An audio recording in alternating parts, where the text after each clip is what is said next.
Well, in hopes of inspiring more people to do the second programming project, I'm going to start off tonight by finishing up two topics on random walks, one of which I just mentioned last time and the other of which I didn't get to at all. And these are illustrated in the output of the program that I wrote that tallies up statistics for 1,500 random walks. The two issues are the first visit to the maximum and the so-called sojourn times, or the amount of time spent above the axis. And if you look at first max here, I mentioned last time this has more or less the same distribution as the other statistics, except that there's an awful lot here and not quite so many here. And I want to explain exactly why that's so. And then I also want to explain to you in general terms why the distribution of the amount of time spent above the axis is pretty much the same as the distribution as of the last visit to the origin or the first visit to the final step. There is, I continue to maintain, no intuitive way of seeing that all these things should have the same distribution, but they do. So let's go back and revisit topic 15 from the last outline. First visit to max. And I want to remind you of all the things that are equal for one of these symmetric random walks, where the probability of a step up and the probability of a step down are both equal to 1/2.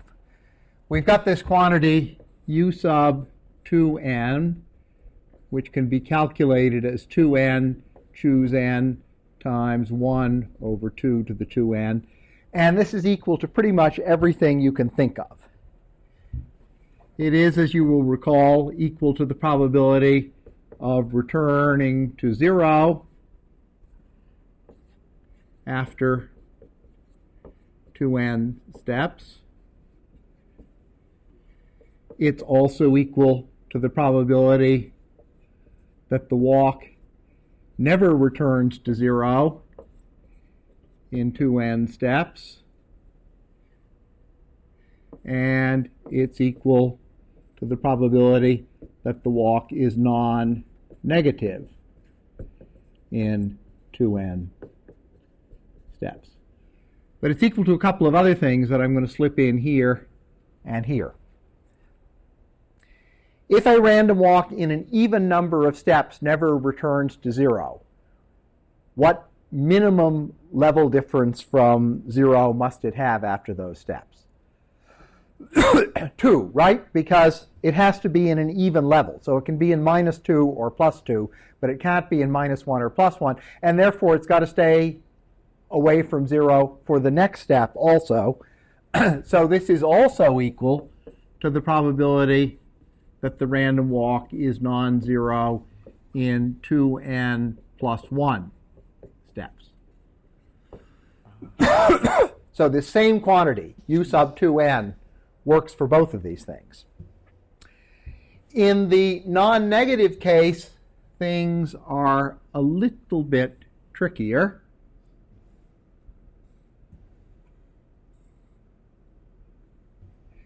If a walk is non-negative for 2n steps, is it guaranteed to be non-negative for 2n plus 1 steps?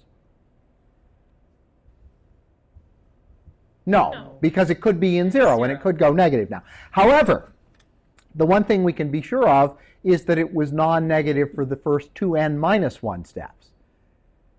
Because if it ends up non-negative, it can't have come up to 0 from -1.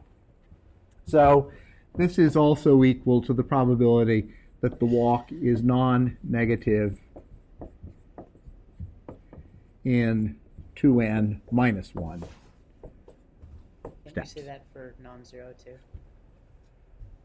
No, I can't say it for non-zero, because for non-zero, if it's non-zero after 2n steps, it has to stay that way. And there are some walks that are non-zero for 2n minus 1 steps that go 0 on the 2nth step. There are, however, no walks that are non-negative for 2n minus 1 steps that go negative on step 2n. Does everyone see that? If after 2n minus 1 steps you haven't gone negative, you're not going to go 0 on the 2nth step. However, if you have stayed positive for 2n minus 1 steps, you could go to 0 on step 2n and spoil everything. So there's a fundamental asymmetry here, which is what makes the analysis of this next situation work. So we really have 3 cases for the maximum.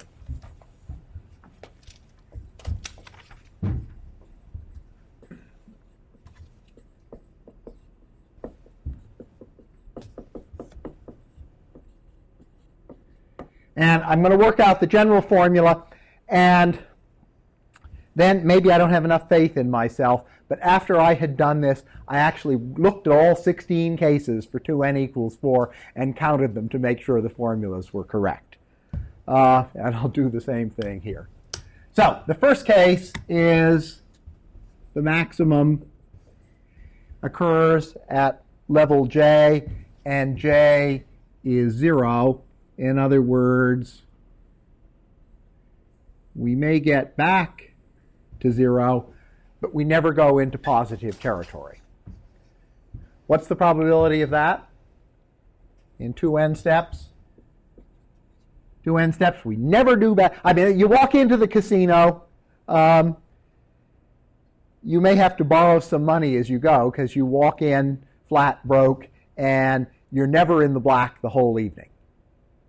So that means you had a non-positive night at the casino, and in your 2n bets, we've got u to the 2n, with no 1/2 in front of it. Okay, second case. J is equal to 2k, where k is positive, can't be 0. So j is a positive even integer. Okay, what's going to happen now? We'll get up to the maximum at some level, doesn't matter what the level is, and we get there at step 2k. We may go back there from time to time, but we never go above that level again. So this is a diagram representing how we can achieve the maximum for the first time at an even step 2k. Okay, from 2k up to 2n, we have a random walk that's non-positive. What's the probability of that? U sub... Isn't it the same? Is it symmetrical around? Yeah, non-positive and non-negative are the same. So for not going above the maximum, we have a u to the u sub 2n minus 2k. On this other side, we don't touch this level. Otherwise, the first maximum would have been achieved earlier. So this is more restrictive than just non-zero. It's on one side.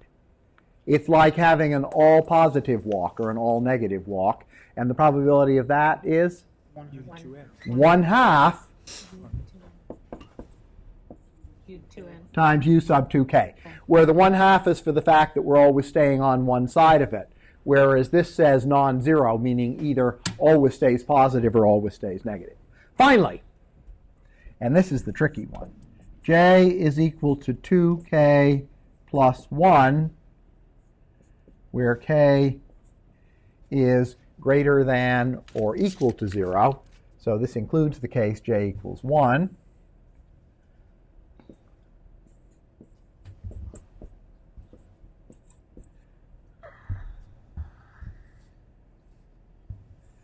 Okay, we've got the same sort of situation. We have to have a walk that stays on the bottom side of this line for the first 2k plus 1 steps. But by what I've already said, which u gives us that?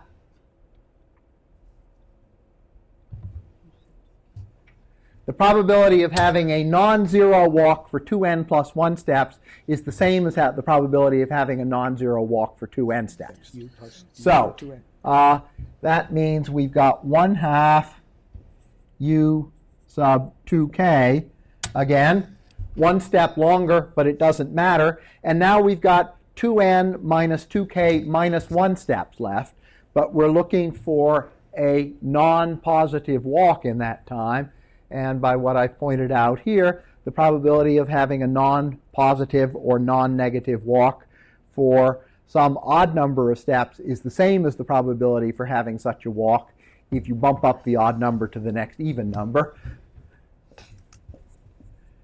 Which means that whether you're thinking of an even integer or the odd integer just above it, the formula is the same, except that 0 is an exception, because this has the 1/2. Okay, that's the whole story. And now I'm going to do a check for the case where 2n equals 4. What I'm going to do is draw all 16 possibilities, and you tell me after what step the maximum is achieved. Maximum is achieved after step 4. Achieved after step 3. Achieved for the first time after step 2. Again after step 2. Step 4.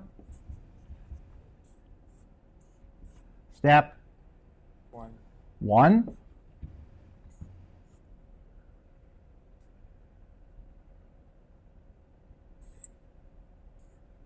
Step 1. Step 1. Yep, that agrees with my note so far. Okay, now I'm going to flip these all over. Step 0. Step 0. 0. Step 0. Step 0. Lots and lots of zeros. Step 0.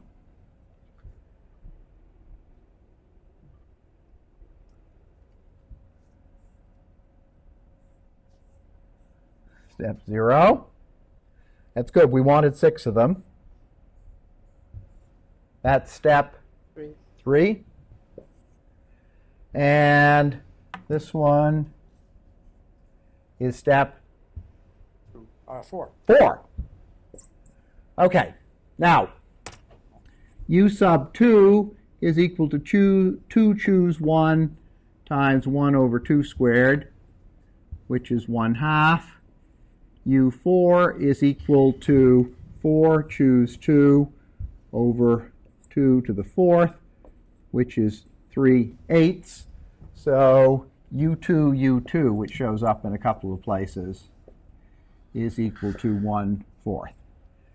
Now let's check. Maximum at 0 is supposed to be achieved with probability u sub 2n. U sub 4 is 3/8. That's 6 out of 16, and there they are. So that worked. Let's choose j equals 2. For j equals 2, we should get 1/2 times 1/2 times 1/2, or 1/8. What's the probability of getting the maximum at 2? 2 out of 16. So that worked. At 4, 1/2 times u sub 4 is 3/16. And there's 1, there's 2, there's 3. So that worked. Notice the probability of achieving the maximum after an even number of steps is greater than that of achieving the maximum after an odd number of steps. But we do have 1 and 3. For 1, we have 1/2 times u4, which is 3 over 16 according to the formula. There they are, 1, 2, 3. And finally for 3, we have 1/2 times u2 times u2, which is 1/8, and 1, 2. There they are. So I finally got this right. The only place I've seen this explained in print is in the solution book to the other probability text that Sturzacher co-authored.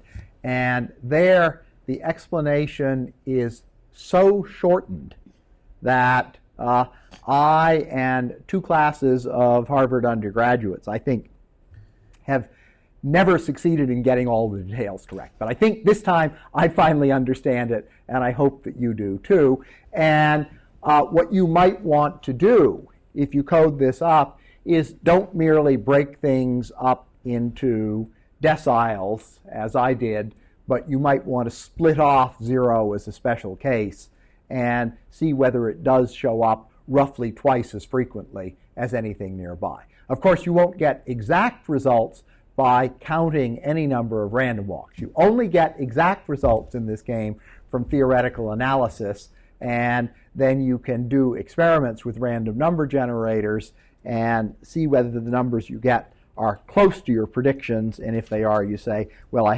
probably haven't done something too terribly wrong. Questions about this one? Yeah, Jerry? I'm still not clear on where that 1/2 factor comes from. The 1/2 factor comes because on this side, we're not allowed to touch this level. That's like starting off at level 0 and never going to a negative level, never going to 0, right? This is equivalent to that situation. That's not merely a non-zero walk, that's a positive walk. U sub 2n is the probability that you get either something like that or something like that. If I used U sub 2k here, it would include that probability, which is inconsistent with this being the maximum value. Okay? Now let me say a little bit about the analysis of the so-called Sojourn times. This is a messy inductive proof. It's not really done very satisfactorily in our textbook, but I've included it for the sake of completeness, simply because it has the same answer as all the other questions. If the answer to this question were different, I would never have mentioned it, but I think it's so fascinating when many apparently different questions have exactly the same answer that it's worth knowing all about them.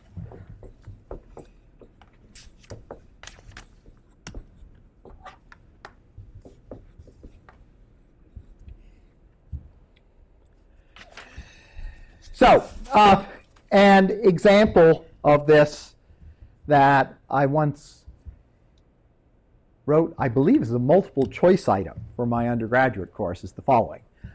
You have a nomadic family, and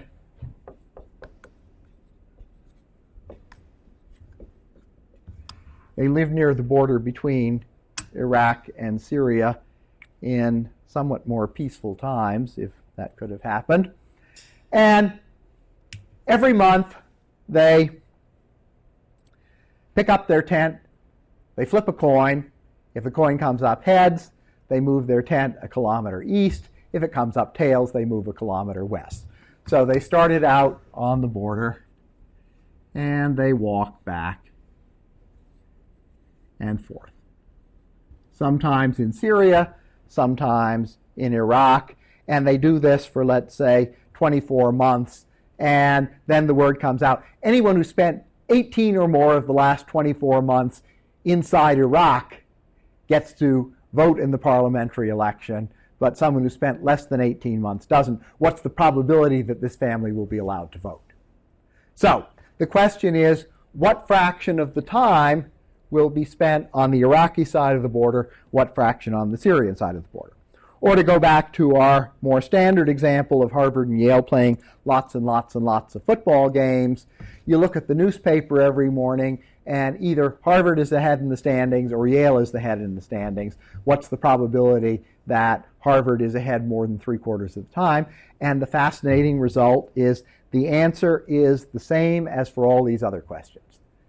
The obvious answer, which is you'd expect Harvard to be in the lead roughly half the time and Yale to be ahead roughly half the time, is wrong as can be. That's the least likely outcome. And the most likely outcome is that one team goes ahead and never falls behind again, or the other team goes ahead and never falls behind again. So this naive intuition that things are always 50-50 based on the binomial distribution and other such things is again wrong as can be. Now let me explain how this gets analyzed. I will let beta sub 2n of 2k equal the probability that there are 2k steps in positive territory in Iraq, or Harvard is ahead in the standings, during a walk of 2n steps. And what I'm going to do is write down a formula that has to be satisfied by this quantity on the basis of conditional probability, plug in the answer and show it works. And you might say that's not a proof, but it is in fact a valid proof by induction. I don't want to belabor the point because it's still a little bit hairy, but let me show you how it works. So what's going to happen? This family roams around, and sooner or later, after 2R steps, they get back to the border for the first time. Or, alternate scenario, Harvard and Yale play a few games, and after 2R games, they're tied for the first time. These 2R steps contribute either all toward positive territory or none toward positive territory. And then things go on, ending up at 2n. That's one way this could continue. Here's another way it could continue. I don't have anything to say about whether or not it revisits 0 again, simply that it visits 0 for the first time at 2r. So F2r is the probability that the first return to 0 is after 2r steps. Okay, now here's the really clever way of analyzing this.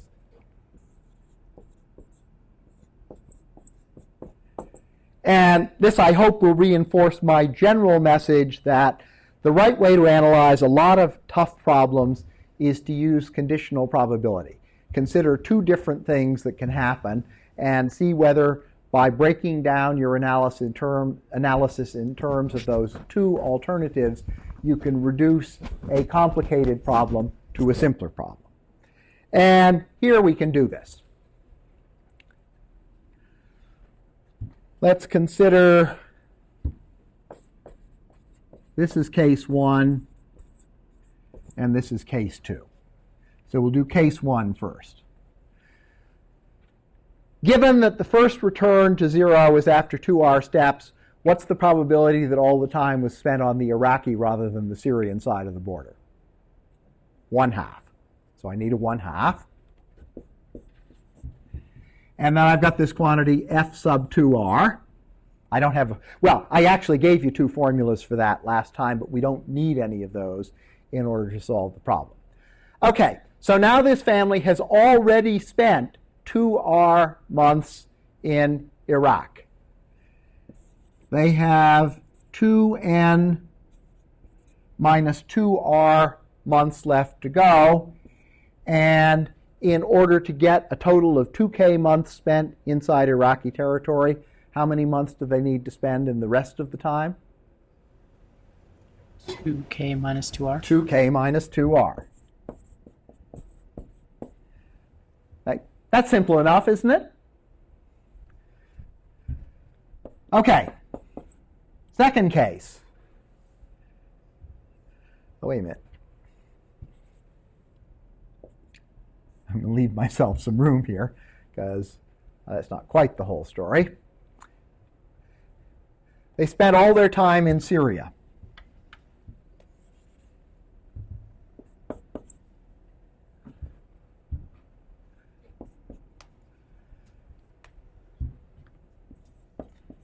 The probability that they first get back to the border after 2R months, having spent all their time in Syria so far, is 1/2 F sub 2R.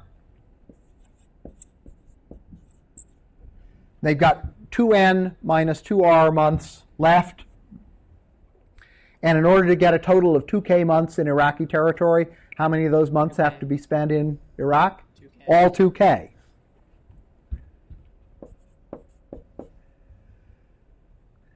Now, I also have to sum over all the different possible values of R, and the limits of summation are a little bit tricky here.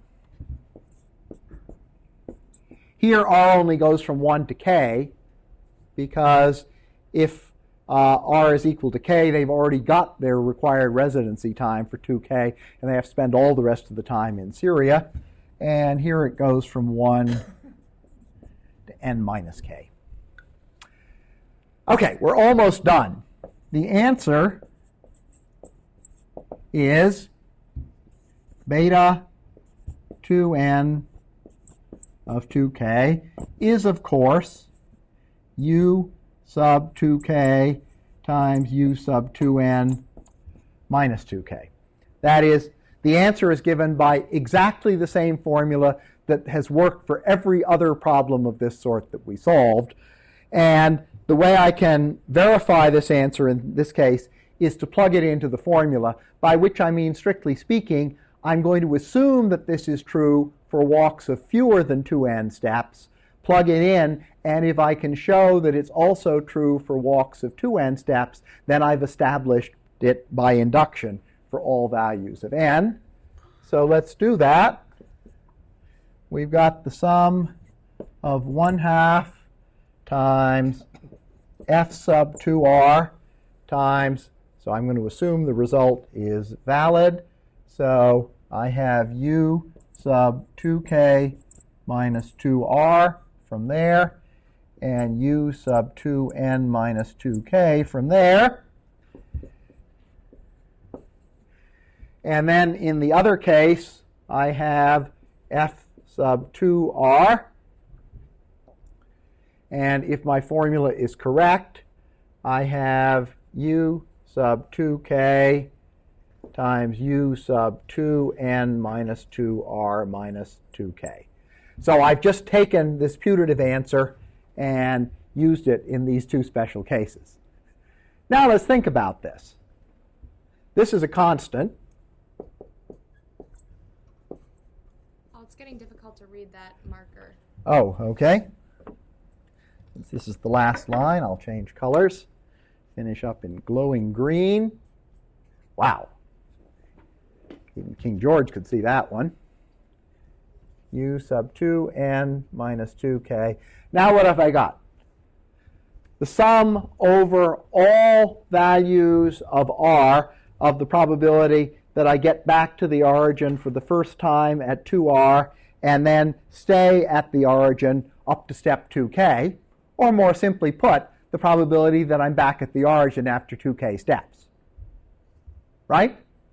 This sum is just breaking down this u sub 2k according to when I first come back to the origin. But I sum up over all values of R, and that drops out, so that's easy enough. What about the second one? Well, u sub 2k doesn't involve R, Now I'm saying, what's the probability that I will first come back to the origin at 2r and then still be in the origin by virtue of having stayed there over the next 2n minus 2k minus 2r steps. That's the probability of being back at the origin after 2n minus 2k steps. So these two things are equal. And when I add them, I get this. And that's actually the whole proof. I said in the notes it was awfully messy, so I wasn't going to talk about it. But that's the whole story. It does indeed fit on the board. I am not going to hold you responsible for the details of doing these proofs. I would like you to know the answers because the answers are so remarkable, I'd like them to be spread more widely around the world. And so the basic facts about all the things that are equal to u sub 2n, I'd like you to know, and all the things that are equal to u sub 2k times u sub 2n minus 2k, I'd like you to know. I'd also like you to know the fundamental style of argument in terms of matching up paths to show that things are the same when we count them.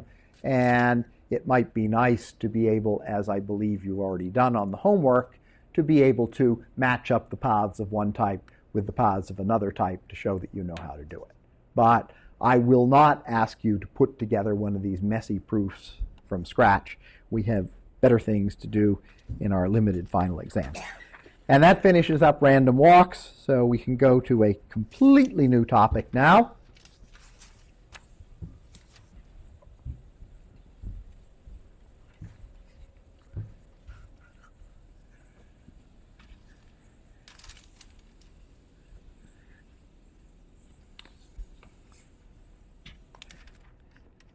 And let me tell you the problem that got me interested in this.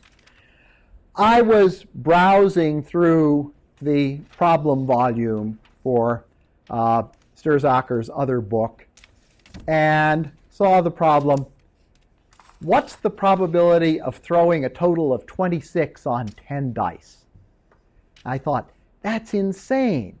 You could never answer that problem without a computer. It would take forever to figure out all the different ways that 10 dice could total to 26 and count them.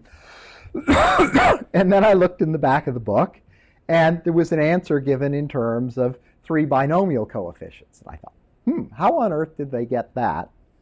And once I figured it out, I decided, well, I'll have to teach a little bit about generating functions, because any technique that will let you solve such an apparently messy problem straightforwardly is worth knowing a little bit about. And we're going to do just a little bit about generating functions because most of the best tricks involve calculus.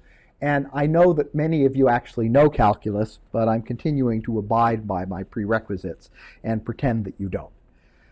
First, I need to do a little bit of preliminary stuff. We're now on outline 10. Because all of this depends on the concept of independent random variables, and I haven't really defined what it meant for 2 random variables to be independent. We all know what independent events are.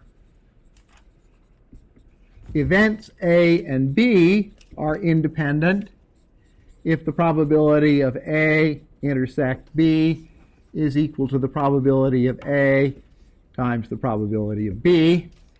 And for independent random variables, the events in question are simply the ones that show up in the mass function. That is, event A is the event where random variable capital X achieves the value little x, and event B is random variable capital Y achieves the value little y. And so if I take that formula and substitute in these events, I say the probability that x equals x and y equals little y. And I could perfectly well put an intersection sign between these, but it's sort of conventional just to use a comma in this place. So this comma is an alternate notation for intersection. But this means that capital X equals little x, capital Y equals little y. And the random variables are independent if that's equal to the product of these two probabilities for all values of x and y. Now, something nice that happens in this case is that the expectation of the product of x and y is equal to the expectation of x times the expectation of y. That's not always the case. It's not so in general. It is going to turn out, I'll give you a wonderful counterexample in a minute. It's going to turn out that independence of the two random variables is a sufficient condition for this, but not a necessary condition. That is, if the two variables are independent, this holds. If this holds, the two variables may or may not be independent. How am I going to prove this? Well,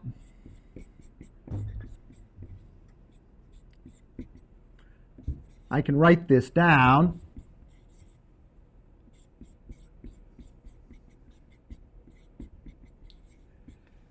And hope nobody stops me. But what you should say is, hey, Paul, that's not really the definition of the expectation of the random variable xy, is it? And I say, well, no, as a matter of fact, you've caught me. You're right.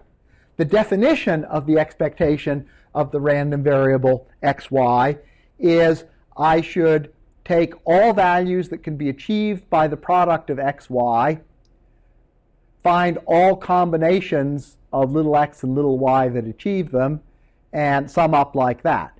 But we have already done this sort of argument once before in proving the law of the unconscious statistician. And if you go through the tedium of writing this out just right, you'll discover that this obvious formula is indeed correct. Strictly speaking, it's a slight generalization of the law of the unconscious statistician. And it's far and away the easiest way of computing the expectation of some function of two random variables.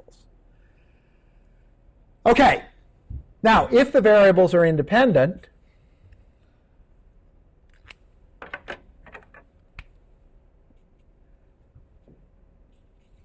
then this is xy times the probability that random variable x equals little x times the probability that y equals little y, and this is summed over all pairs x and y that can be achieved by these two random variables.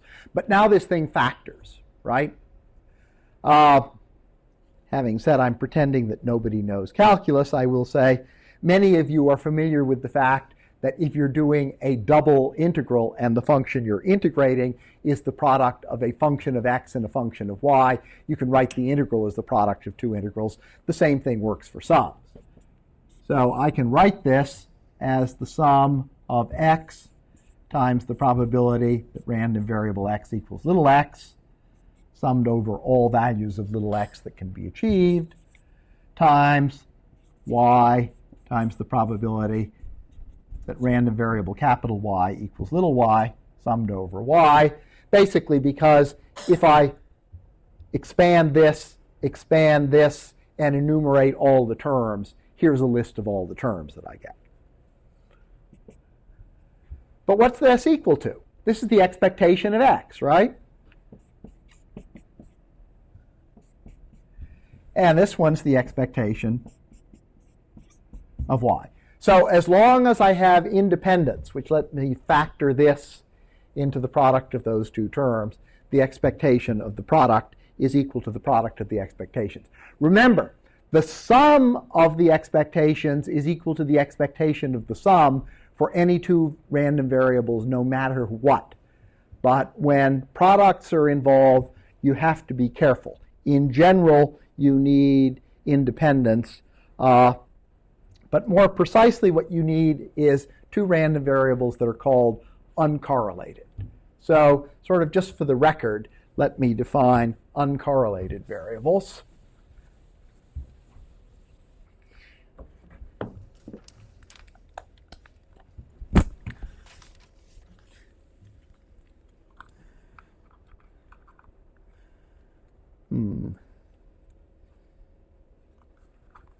Well, I've lost the clip, but I'll put it, if that's still working, okay. So,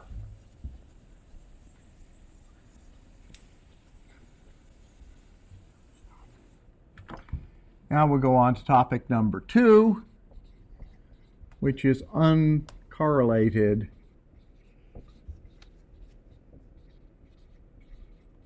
variables. And these are defined by the formula I just proved. Random variables x and y are said to be uncorrelated if the expectation of their product is equal to the product of their expectations. Independent implies uncorrelated. As you'll see in my next topic, uncorrelated does not necessarily imply independent, but it's uncorrelated that I need to assume in order to be able to prove a result that will bail us out next week. Namely, although in general, for two random variables, the variance of x plus y is not equal to the variance of x plus the variance of y. This is true if x and y are uncorrelated. First, let me convince you that this is not true in general.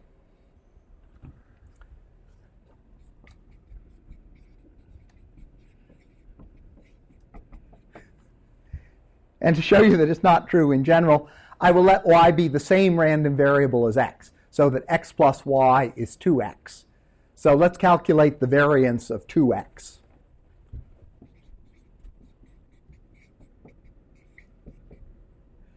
The variance of 2x is equal to the expectation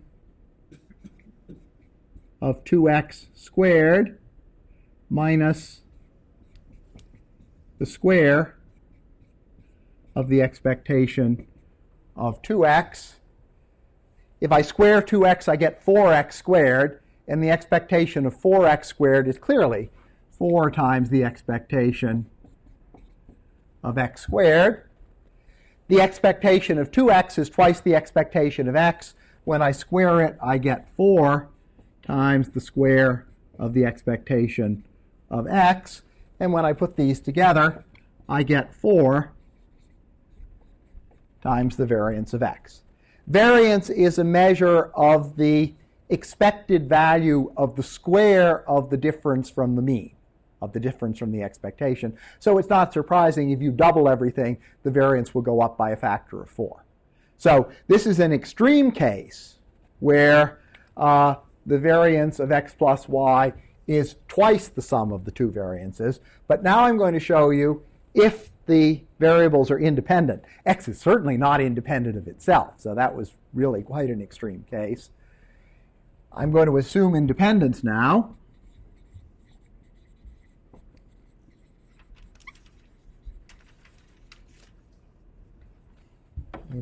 Independence. And I'm going to calculate the variance of x plus y, which is, of course, the expectation of the quantity x plus y squared minus the square of the expectation of x plus y. Okay, let's write this out. X plus y squared is x squared plus 2xy plus y squared, and the expectation of the sum of any finite number of terms is equal to the sum of their expectations. So when I write out the first term, I get the expectation of x squared plus twice the expectation of xy plus the expectation of y squared. From the second term, the expectation of x plus y is the expectation of x plus the expectation of y. And when I square that, I get the square of the expectation of x. I get twice the expectation of x times the expectation of y. And I get the expectation of y quantity squared. Now let's see what we've got. Combine that with that. That's the variance of x. So far, so good? Combine that with that. And I have the variance of y. That's what I would like, but I still got some more terms around, namely this one and this one. So I add on to that plus twice the quantity expectation of xy minus expectation of x times expectation of y. And this is 0 if the two variables are, it's certainly 0 if they're independent, but more generally, it's 0 if they're uncorrelated. So if two variables are independent, and occasionally, if they're not independent but satisfy this somewhat weaker condition of being uncorrelated, it's true that the variance of the sum is the sum of the variances. Since there are lots of situations where you add together lots and lots of independent random variables, that's what you do when you add up the rolls on a certain number of dice. It's what's going on all the time in a random walk. If you count +1 for a plus step and -1 for a minus step. So knowing the variance of the sum of two or more independent random variables is very useful, and here's a very simple formula for it. Okay, I think I've got time for my counterexample. Have I got? Oh, 10 minutes. Wow. Okay, so this counterexample is drawn from the world of standardized testing. And here's what we're going to do. We are going to administer to every kid in the Commonwealth a two-question test. Two true-false questions, and since they're true-false to compensate for guessing, we'll say they count +1 if you get them right and -1 if you get them wrong. And some people are interested in how well the kids do, but other people are much more interested in whether Johnny is improving or not. So in number 3, a counterexample.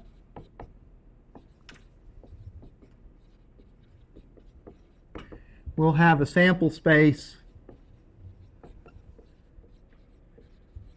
of test outcomes.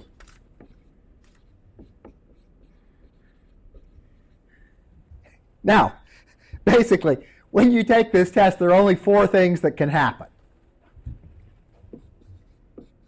Either you get both questions right, or you get the first one right and the second one wrong, or the first one wrong and the second one right, or really blow it and get both wrong. So those are the 4 possible outcomes.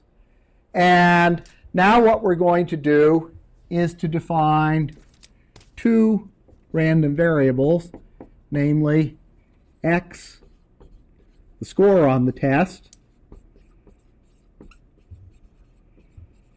and y, the improvement as you go through the test. Why anyone should care whether a student improves on going through the test, I don't know, but it makes a nice example anyway. Okay. So if you get both questions right, what's your score?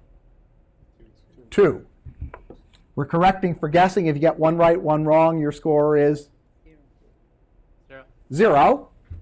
If you get them both wrong, you get a big -2. Okay. You get the first one right and the second one right, what's your improvement score? 0. Got them both wrong, your improvement score is 0. But if you got the first one wrong and the second one right, you improved by 2 points as you went to the second question, whereas if you got the first one right and the second one wrong, you went down by -2. I suppose, in fact, if you had a one question multiple choice test in 2005 and then another one question test in 2006, there would actually be people paying a lot of attention to this statistic. But my point is, here is a simple experiment, and here are two perfectly reasonable random variables. These are functions from the sample space to the real numbers, in particular to the real numbers 0, 2, and -2. And the curious thing about these variables is that they are uncorrelated, but they're not independent. Let's first see why they're uncorrelated. If a student guesses at random, so each of these has a probability of 1/4, what's the expected value of x? 0. Okay? That's the whole point of trying to correct for random guessing, so that someone who randomly guesses on one of these tests will get a score of 0. Good statistics, but bad politics, in my opinion. And what's the expected improvement? 0. Someone's as likely to get worse going to the second question as to get better. Okay, let's work out the product xy. The product of xy is always 0. So the expectation of xy is 0. Therefore, the expectation of xy equals the expectation of x times the expectation of y.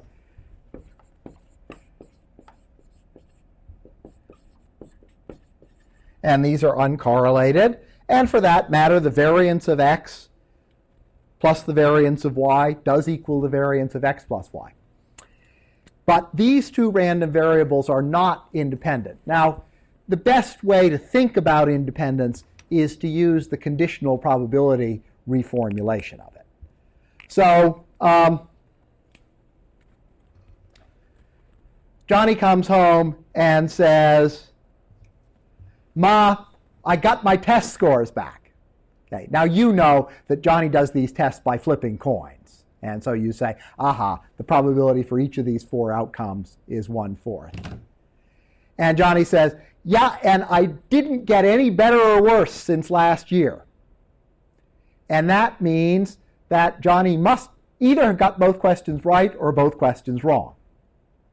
So these are not independent random variables because knowing something about one of them forces you to change your conditional probability estimates for the other one.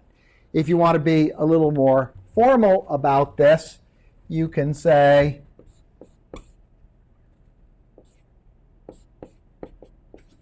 what's the probability that the random variable capital X is equal to 0? 1/2. What's the probability that the improvement random variable has the value 0? 1/2.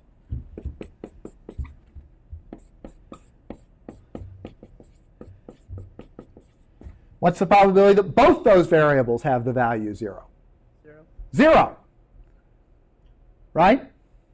Because if you get a score of 0, you have to either get better or worse during the test. If you get a very good score or a very bad score, you can't improve at all. So that is equal to 0, which is certainly not equal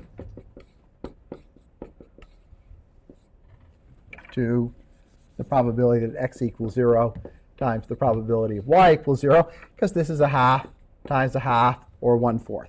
If I can exhibit any pair of values, x and y, with the property that the probability that x achieves the first value and y achieves the second is different from the probability that those two values are achieved simultaneously, I have established that the two variables are not independent. I just have to show one counterexample. So this is my storyline may be a little different from the usual, but this is the standard simple example of how two random variables can be uncorrelated yet fail to be independent. I've got 5 minutes left, but I'm not going to use it. It's perfect timing because we can do the second half on generating functions. And I'm going to try to get this board clean. Okay, so now I want to explain just a little bit about generating functions and do my favorite simple example. We're just scratching the surface of this.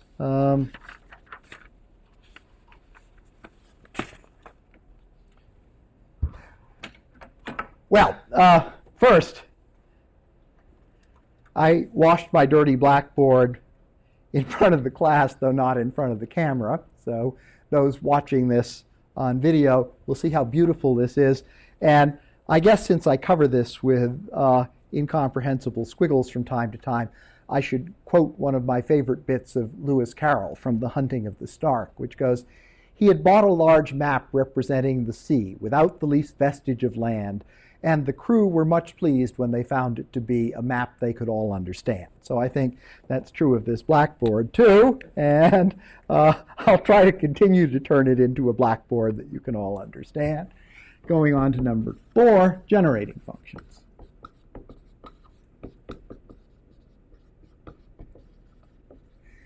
So here's the definition, and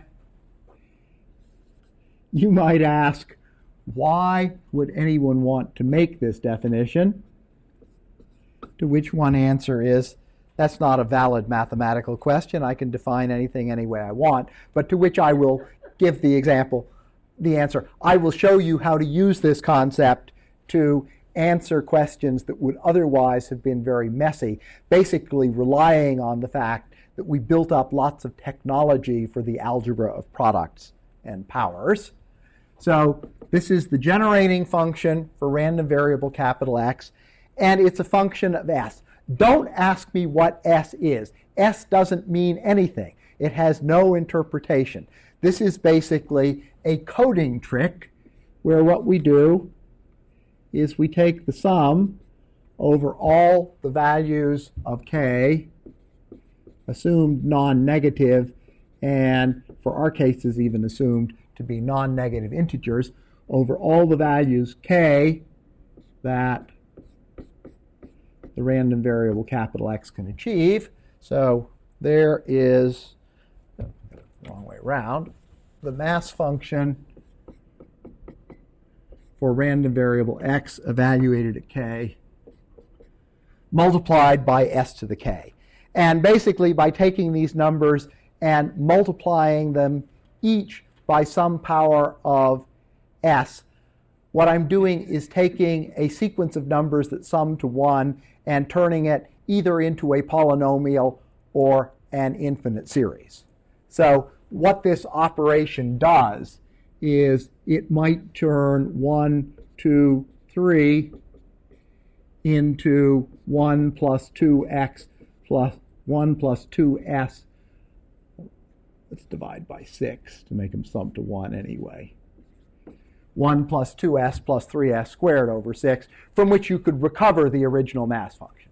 So this is adding nothing. It is just another way of encoding all these probabilities in a single function for which I can frequently write down a simple formula. Just to remind you what this is the sum of the probability that capital X has the value little k times s to the k. And if we want to be really concise about this, we can say that this is the definition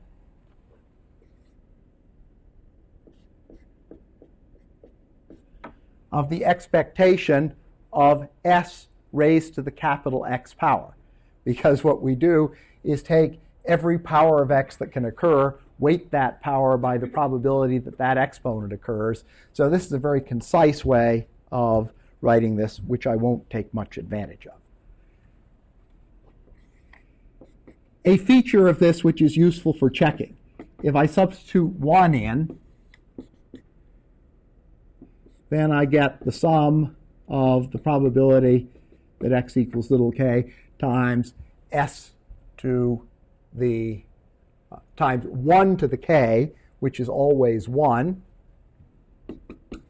and that's equal 1. So this function has the property that when you evaluate it for s equals 1, you have to get 1 back because the probabilities sum to 1. And in fact, it's only the values of s close to 1 that make any difference. So you never have to worry about, oh dear, if I plug s equals minus 1 into this series expansion doesn't work. If something works when s is close to 1, that's good enough for purposes of generating functions. Okay, so there's the definition. Now, why is this useful? The reason this is useful is that if you have two independent random variables, the generating function for their sum is the product of their generating functions. And in general, it's a pain to work out the mass function for the sum of random variables. For example, if you roll 6 dice, working out the mass function for the random variable, which is the sum of the totals, is a real mess. You've got to count up all the different ways you can get 6, 7, 8, 9, and so on 6 dice. That's feasible for 2, but it's a pain for 6. So if I can show you a technique that lets you analyze 1 die and raise the resulting function to the 6th power, I have shown you something that will spare you a lot of computational labor. So let me now prove this. This is topic 5, which is product of generating functions.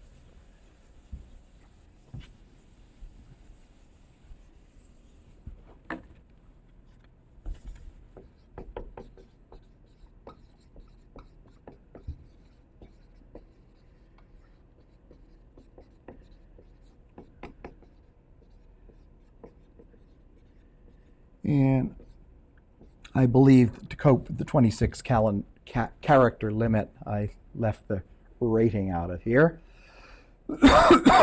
So let's write down the generating function for the random variable x plus y. And I think I started this out a little bit too quickly in the notes. What I wrote down as the first step is correct, but I'm going to start now from the definition. What is this? This is the sum over all pairs of values well,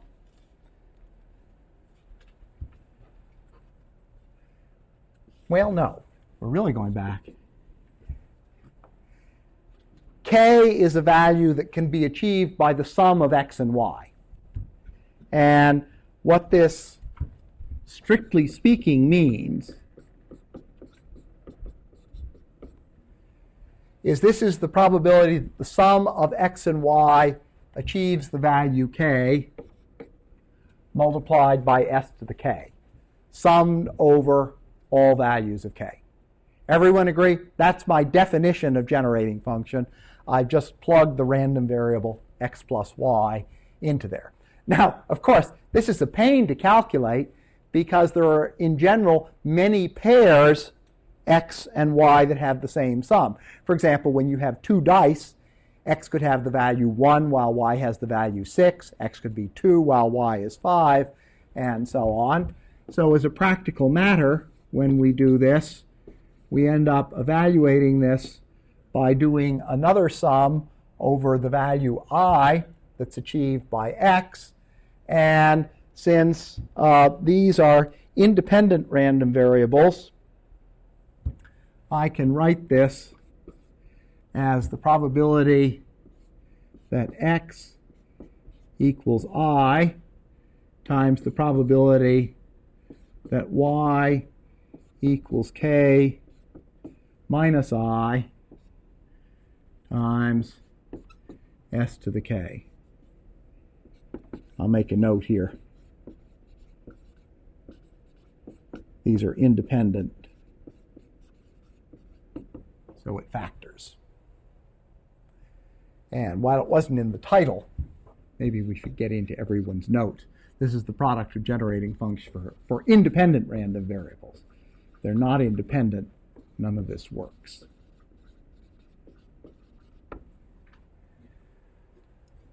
Okay, now how do we do this? Well,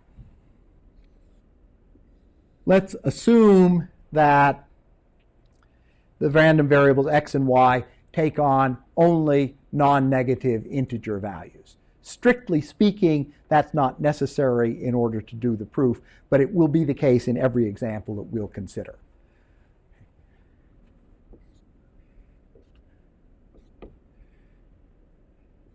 So, there are two ways to get k equals 1.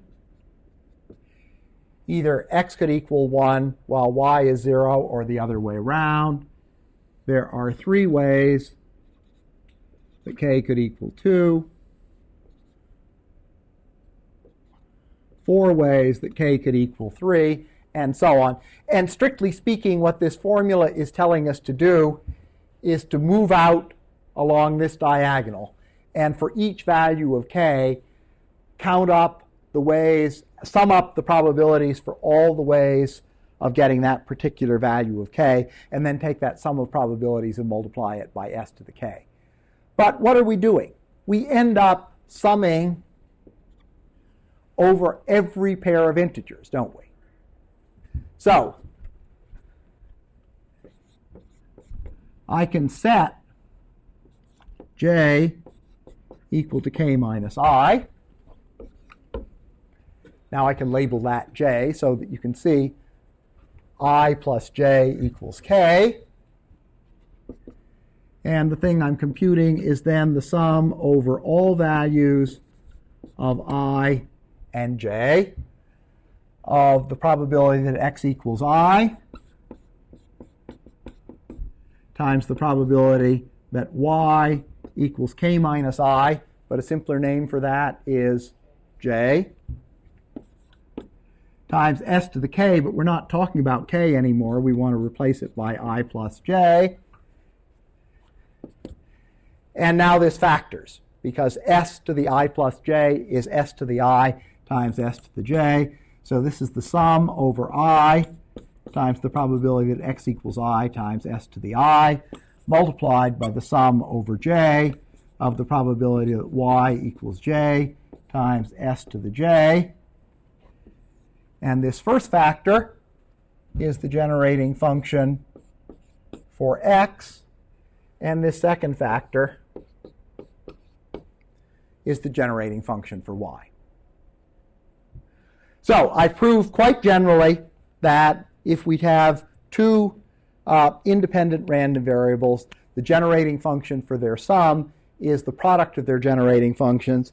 It will follow immediately by induction. I'm not going to bother to write out the proof that if I have n random variables, the generating function for the sum of those n random variables is the product of their n generating functions. The proof is basically just regard that as two random variables, one of which is the product of the first n minus 1, and the other of which is the nth one. So it follows as a corollary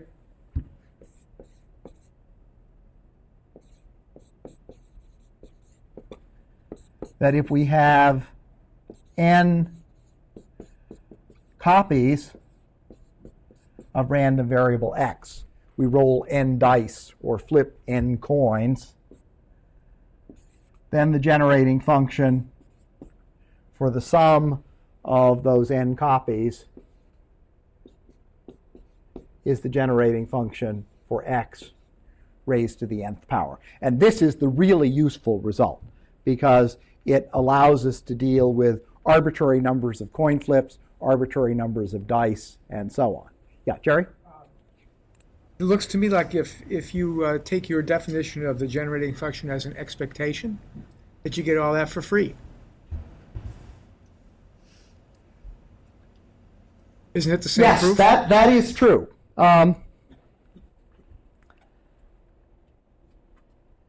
So you're saying that, yeah, Jerry's point is if I say that g of x plus y of s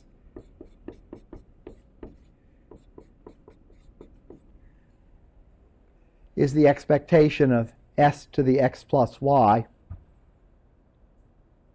You know, I don't like that. The reason I don't like it is if you say this is obviously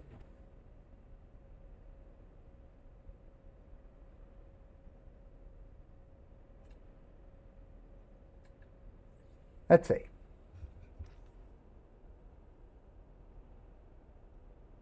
No, that's okay. So you say this is the expectation of s to the x times s to the y, and if these random variables are independent, then the expectation of the product is the product of the expectations.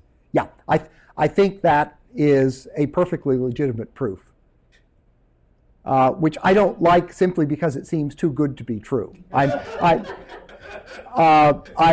very skeptical about these proofs that rely on generating functions as expectations of s to the something or other. But I think they're right. Now let me do a simple example to show you, one, that this works, and two, that in many cases it doesn't buy you anything, that the labor in computing the product of the generating functions is exactly the same labor you would have done otherwise.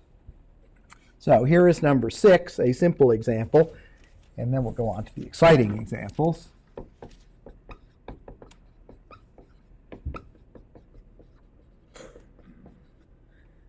So, two random variables, x is equal to 0, is equal to 1 or 2, each with a probability of a half.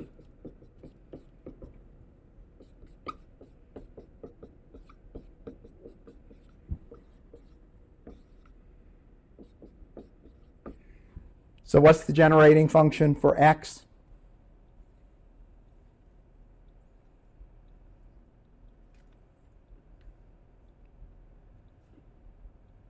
It's the probability that x equals 1, which is times s to the first power, which is more conventionally written as s, plus the probability that s has the value of 2 times s squared. So that's all you have to do to create one of these generating functions. Now to make one that's a little bit different, y can equal 1, 2, or 3, each with a probability of 1/3. So g sub y of s is 1/3 times s plus s squared plus s cubed. And if you want to check that, you say, well, I look at the coefficient of s cubed. That's 1/3. Yes, that's the probability that y equals 3. Now let's compute the product. The generating function for the sum is the product of these generating functions. That's 1/2 times 1/3. So 1/2 times s plus s squared times 1/3 times s plus s squared plus s cubed. And that's equal to 1/6 times a slightly messy algebra problem. But let me remind you how we do the algebra. S times s is s squared, and then we have to say we've got s times s squared and s squared times s, so 2s cubed, and we've got s times s cubed and s squared times s squared, so we've got 2s to the 4th terms and then s to the 5th. And so this tells us if we add together the two random variables, we have a random variable that can achieve the values 2, 3, 4, and 5 with probabilities 1/6, 2/6, 2/6, and 1/6 respectively. And we could simulate this by saying we're going to flip a coin and roll a die. If the coin comes up tails, you get $1. If it comes up heads, you get $2. For a die roll of 1 or 2, you get $1. 3 or 4 gets you $2. 5 or 6 gets you $3. What's the mass function for your payoff if you get both the coin flip and the die roll working for you? And the answer, of course, can be done by brute force. You have to combine every possible value of x with every possible value of y. And now you say, yes, indeed, there are two cases where I get a sum of 4.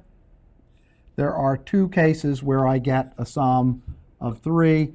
And there's one case where I get a sum of 5. So doing this analysis and doing this polynomial multiplication longhand is exactly the same thing. Does everyone see that? So in cases where you can't use the binomial expansion or other well-known algebraic trick, this buys you very, very little. It's only when clever algebra tells you something that this will enable you to see something that you would probably have overlooked if you did the calculation without generating functions. But at least I've convinced you that it gives the right answer. Okay, now I'm going to do a hard problem. This is mistitled in the notes. It said generating function for 2 dice, but it's really generating function for 3 dice.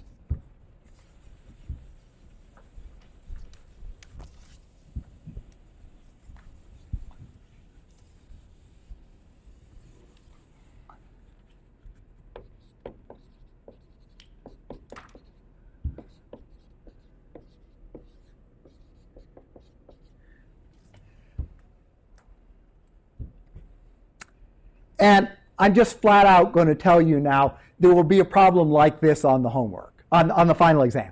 The generating function problem on the final exam will be very, very similar to this one. So if you're only going to learn one non-trivial thing about generating functions, the non-trivial thing to learn is how to do this sort of problem. Because it's a wonderful illustration of the power of generating functions in a simple algebraic context.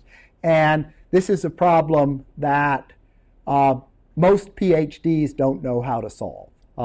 It was news to me 2 years ago when I learned how to do this. So what we're going to do is we're going to calculate using generating functions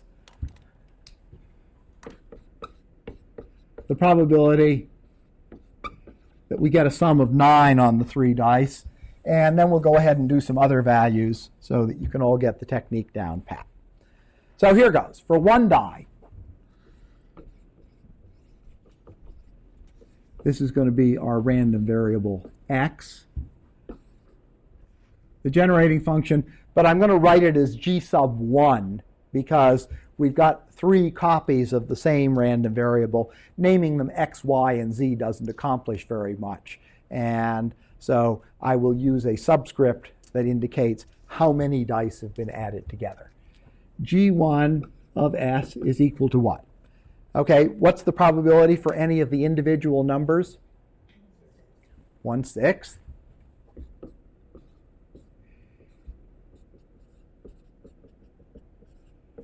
And then since any value of x between 1 and 6 inclusive has the same probability of 1/6, I have to add up all the powers of s from 1 to 6. So far, so good? Now, I said this rarely pays off except when you can do clever algebra. I'll factor out an s.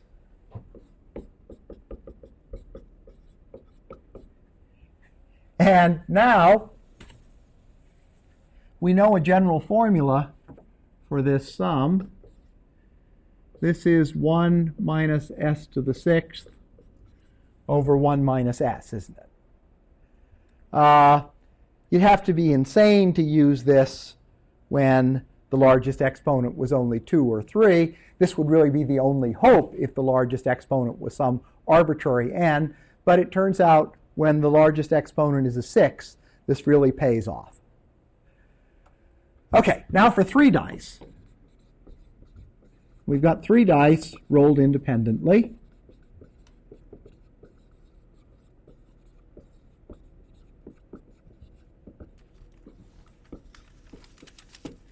And my random variable is now the total that shows up on those 3 dice. The sum of 3 random variables like this. When I add together random variables that are independent, what do I do with their generating functions? I multiply them. So all I have to do is take this generating function for 1 die and cube it. So this is s cubed over 216 times 1 minus s sixth cubed over 1 minus s cubed. And notice now, while there is no simple general formula for the mass function when you roll n dice, there is a simple formula for the generating function. And if someone asks for the mass function, what you do is to be a bit of a smart aleck and say, look, here's the generating function. If you want to know the probability the total is 13, just pull out the coefficient of s to the 13th in this function. I'm not going to take the trouble to do it for you. But I've not only answered your question, I've answered all the other questions at the same time. So now the question is, how are we going to tease the coefficient of s to the 9th out of this? And the answer is, we're going to do something really strange. This is a finite sum, right? What we're going to do is take this finite sum and expand it in an infinite series. Now, it's going to look like an infinite series. If we actually computed the 1000th term, we'd discover the coefficient was 0. So there are only a finite number of non-zero terms in this series, but it's not obvious from the form of the series. So let's do this. G3 of s is equal to s cubed over 216 times 1 minus s to the 6th cubed. Newton knew how to do that. Well, Newton not only knew how to do this, he was able to prove it. And then there's 1 minus s raised to the minus 3 power. Not clear whether Newton proved that. He may actually have done the proof for negative exponents and just missed the arbitrary case. But this is the negative binomial expansion, right? This is 1 plus 3, choose 2, s plus 4, choose 2, s squared, plus 5, choose 2, s cubed, plus dot, dot, dot. And then I want to write down some terms that will be useful for us. The one I absolutely have to have is 8, but I'll put the one before it and after it. 7, choose 2, s to the 5th, plus 8, choose 2, s to the 6th, plus 9, choose 2, s to the 7th, plus dot, dot, dot. So far, so good? Now,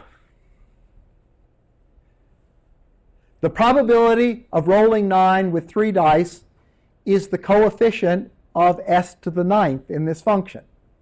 And that's not hard to find.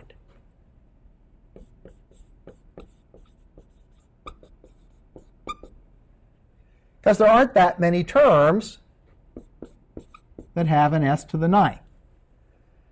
I can take this s cubed and this 1, and then what power of s do I have to combine with those two? S to the 6th. So that's 8, choose 2. And there's only one other way of making s to the 9th out of this. What is it, Jerry? Yeah, the minus 3 with this and the 1 there.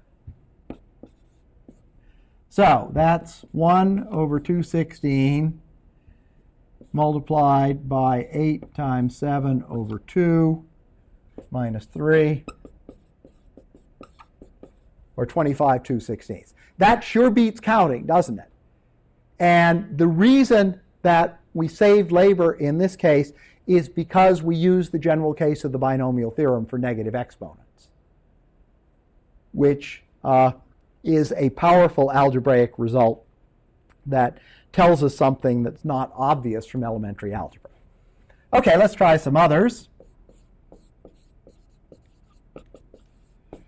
First, let me point out, when you sum 3 dice, the total comes out between 3 and 18. So the expected roll is 21 over 2, or 10.5. And therefore, we would expect to get the same probability for 10 and for 11. We'd expect the probabilities to go up until we get to 10, stay the same at 11, and then go down. And that will give us a check that we're doing things right. So this should give us something a little bit smaller. This one is really easy. What's the coefficient of s to the 8th?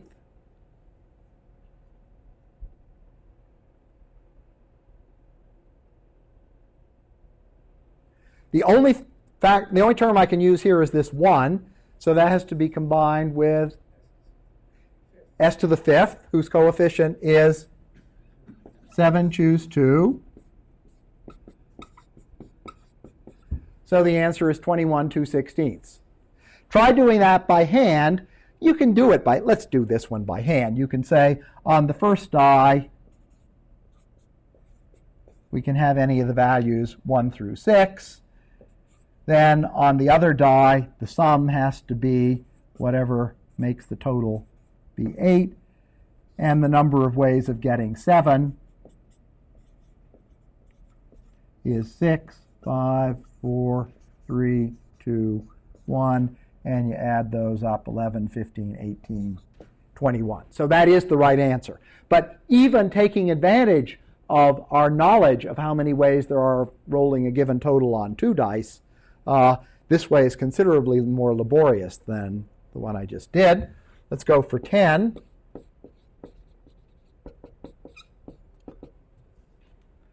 One over 2/16. Okay, who can see one collection of terms where the exponent is 10? We've got the 3, the 1, and the 7, and that has a coefficient of 9, choose 2. And there's one other way of doing this.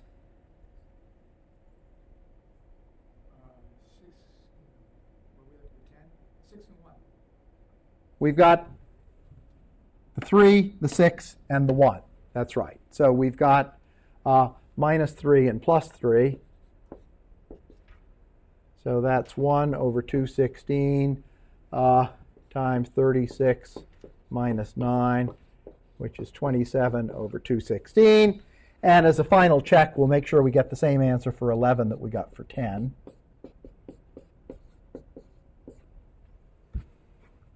Okay? For a sum equals 11, what's one way of getting a total of 11? This, and it's not written, but 10 choose 2 times s to the 8. And the other way of getting 11 as the sum of the powers is this, and this. So that's minus 3 and plus 6, minus 18. 10 choose 2 is 45. And by the way, if you were doing the computation by brute force, the 10 case and the 11 case would look very much the same. You'd end up adding the same numbers. Whereas here, you're combining rather different numbers. There's something kind of magical going on here, but it gives the right answer. And of course, if you were to ask some silly question like, what's the probability that the sum equals 20? When you calculate the coefficient of s to the 20th, it has to come out to be 0, but you're going to end up adding a whole bunch of terms together to get that 0. So it's definitely not a labor-saving device for very large values of the exponent. Okay, everyone happy with this? Okay, now the next one, I cannot remember where I saw this. Somewhere I saw that there was a clever way of creating 2 loaded dice with the property that if you rolled both those dice, you got exactly the same probability distribution for their sum as with 2 honest dice. And I couldn't remember how to do it. And finally, I got to teaching about generating functions, and I thought, this must have been something where the proof involved generating functions, and I managed to reconstruct it. So I don't know where I learned this from, but I believe I have reconstructed what I learned from whatever source. So this is a truly remarkable result.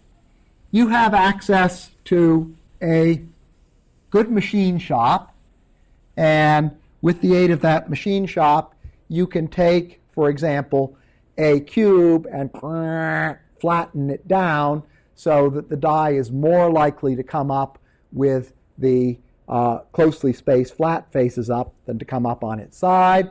And having done that, you could even turn it on its side and grind, so you could get different probabilities for the 3 pairs of faces. But we're assuming that a skilled machinist can load a die any way you want, that for each pair of faces you can set the probability individually, because clearly if you flatten the die down to a small thin square, the probability that those faces will come up is very close to 1, whereas if it's a cube, you get 1/3, and if you make the die into a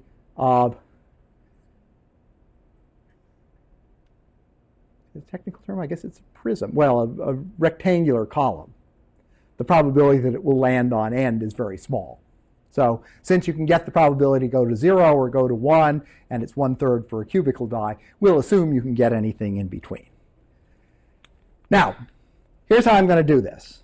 I'm going to write down the generating function. This is number 8, clever loaded dice. Does that show up okay against the red? Shall I try green? Okay, we'll go back to Christmas decor. So for 2 dice, yeah, this is better.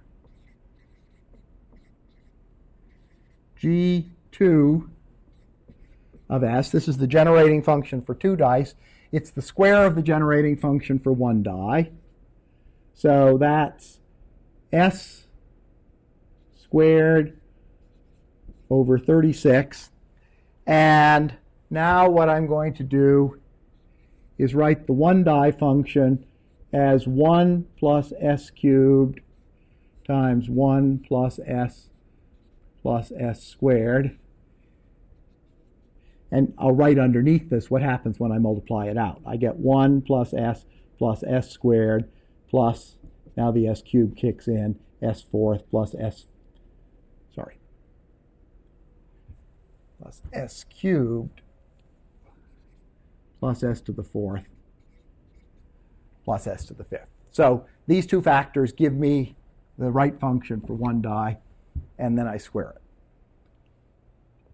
Now, here's the clever idea. There's actually an even better version of this on the homework. I dreamed this up and used it as a final exam problem once. I shouldn't have. You know, one of the rules for writing final exams, for those of you who teach, is whenever in the process of writing a final exam you think, that's a really clever problem, they've never seen anything like that before, they'll be amazed and pleased. No, people are not amazed and pleased to see clever problems for the first time. What you should do is you take that question, you put it in your file and use it on the homework next year and write something more straightforward for the final exam. Anyway, I dreamed this one up for the final exam in my undergraduate course. I'm giving it to you on the homework, and it's an even cleverer version of this, where you manage, as I recall, to replace 2 octahedral dice with 3 tetrahedral dice while still getting the same probability distribution. But the same trick works. The trick is, instead of factoring the generating function into this times itself, I'm going to factor it differently. I'm going to write this as S over 4 times 1 plus S cubed squared times s over 9 times 1 plus s squared. That's the same function, right? There's my s squared over 36. I've got 2 powers of that and 2 powers of that. But what I'm now going to do is to say, I've written this generating function as a product of 2 functions in a different way, and I'm going to associate each of those generating functions with a random variable and go to my friendly machinist and ask him to produce a loaded die that produces this generating function. So what does this do? We have g sub x of s is equal to 1/4 times s plus 2s to the 4th plus s to the 7th. So that means we need a die that has 1 chance in 4 of coming up 1, 2 chances in 4 of coming up 4, and 1 chance in 4 of coming up 7. And that's perfectly easy to do.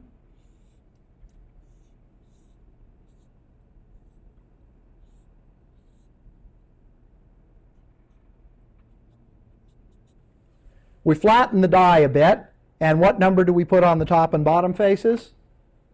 4. And then on the 2 side faces, we put 7s, and on the front and back, we put a 1.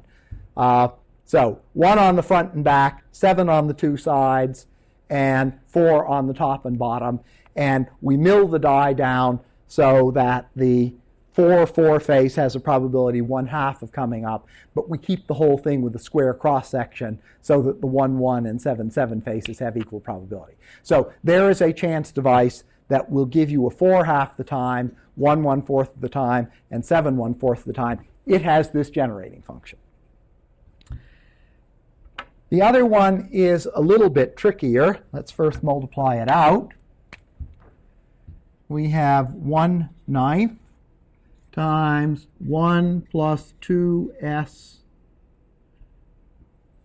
plus 3s squared plus 2s to the 4th plus s to the 5th. 1 plus 2. Yeah, those sum to 9. So this has to be a die. I didn't. Sorry. Get this right. I've moved the s in. S plus 2s squared plus 3s cubed plus 2s to the 4th plus s to the 5th. So I've taken this and multiplied it all out. And this has to be a die for which the probability of a 1 or the probability of a 5 is equal to what? 1/9. And the probability of a 2 and the probability of a 4 both have to equal 2/9. And the probability of a 3 has to be 3/9. So I go to the machinist and say, the craps players in the back room just love that thing you made for me last week, and I made $5,000 off them to boot. This week I need something that has relative probabilities of 2, 3, and 4 for the 3 faces. And the machinist says, no problem, Doc, I'll have it for you in an hour. And once I get this,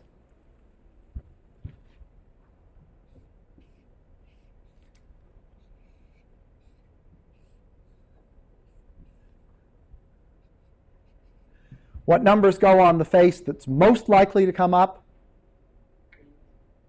No, not 3. 2 and 4. So the face that comes up 4 times out of 9, I put the 2 on one side and the 4 on the other. The one with the intermediate probability, I put a 3 on both sides, and then the one that's least likely to come out uppermost, I put the 1 on one side and the 5 on the other, and I have achieved a die that gives this generating function, and when I roll the two dice together and add them up, I get the product of these two generating functions, and therefore this has the same probability as with two unloaded dice. I didn't believe this after I'd worked it out, so I worked a couple of examples. Let's try just one. Let's calculate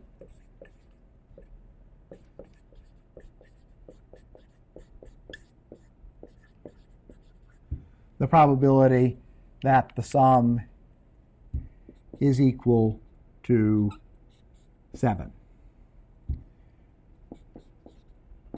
which we know should equal 1/6. Okay, how can we get a 7 out of these two dice? Well, we can't use a 7 on the first one because we can never get a 0 on the second one, but we can have a 4 on the first combined with a 3 on the second, or we could have a 1 on the first combined with a 6 on the second, and this is a probability of 1/2 multiplied by 1/3. Whoops, wait a minute. Pardon? Oh, there's no 6s, so this is too easy. So the only way of getting a 7 is a 4 on this die, a 3 on this, which has a probability of 1/6. Let's try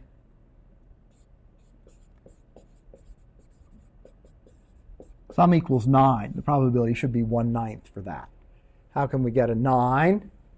We can combine a 7 and a 2. That's 1/4 for the 7 times 2/9 for the 2. Or we could get a 4 combined with a 5. That's 1/2 times 1/9, which is 1/18. And when we add them together, we get 1/9. The generating function proves it, but I've just checked a few cases by hand. So this is absolutely amazing that there is one and only one possible pair of loaded dice that will replicate the exact same result for the totals that we get with ordinary dice. Now, to finish up, how long have I got? 10 minutes maybe? 10 minutes. I just want to show you what the generating functions look like for, I won't call them your favorite distributions because it includes the Poisson distribution, which is, I assume after grading quizzes, everyone's least favorite distribution, but it does have a simple generating function. So here goes. Well-known distributions.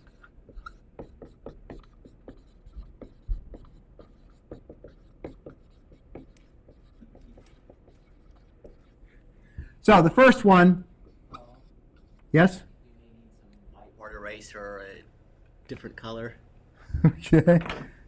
Well,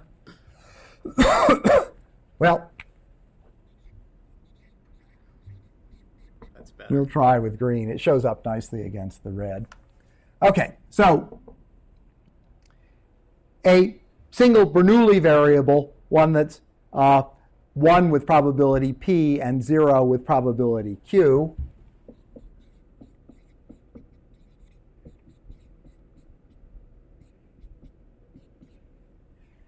Has the generating function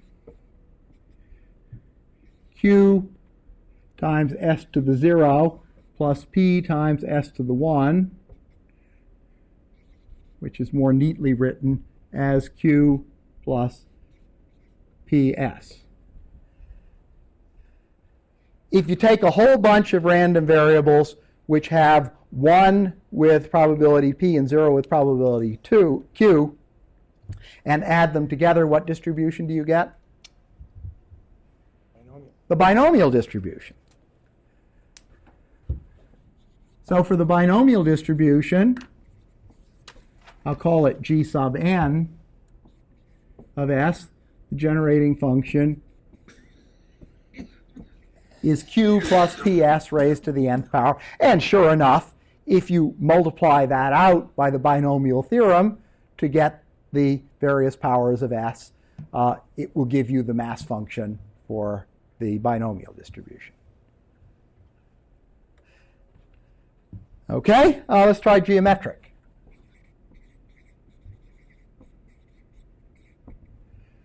For the geometric distribution, and this will be the before rather than the until version, that is, you don't count the dog bite that sends the dog to the pound.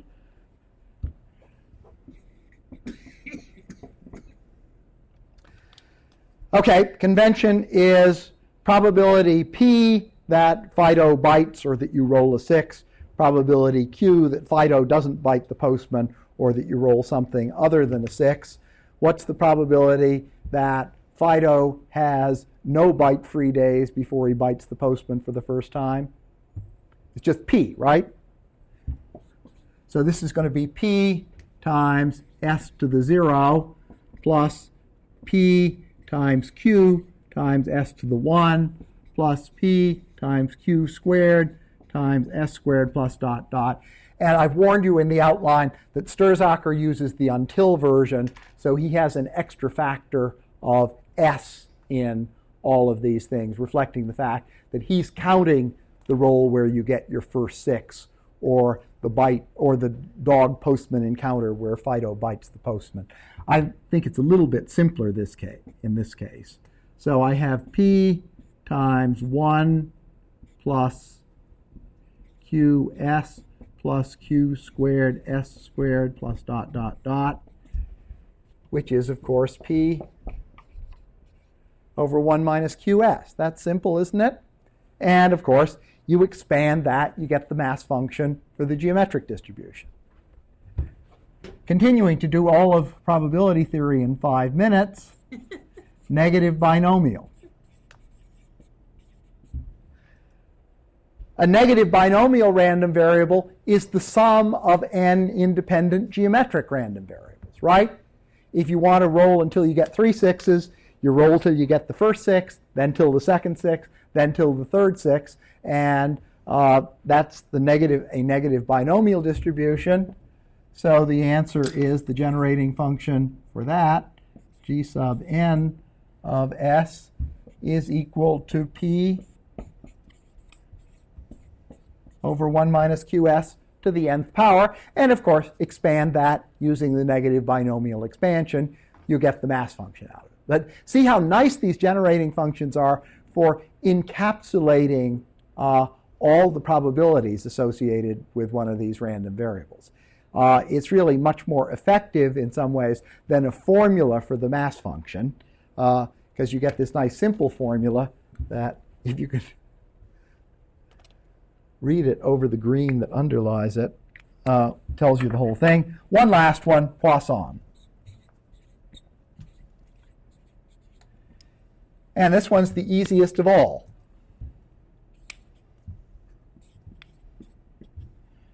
What do we have? We have e to the minus lambda,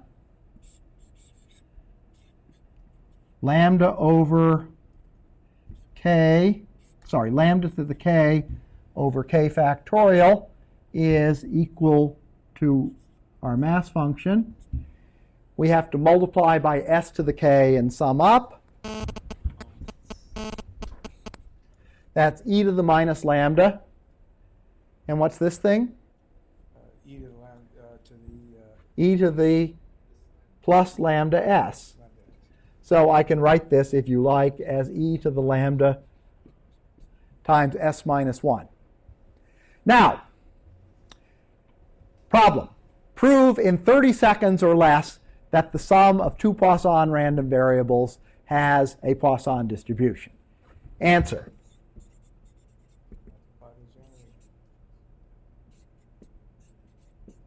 Multiply the generating functions for the two Poisson random variables. You get e to the lambda 1 times s minus 1 times e to the lambda 2 times s minus 1, which is e to the lambda 1 plus lambda 2 times s minus 1. And without any fussing about sums that give exponential functions, you have proved that if you have two independent Poisson random variables, their sum is a random variable with the Poisson distribution, and that the parameter is the sum of the parameters for the original two.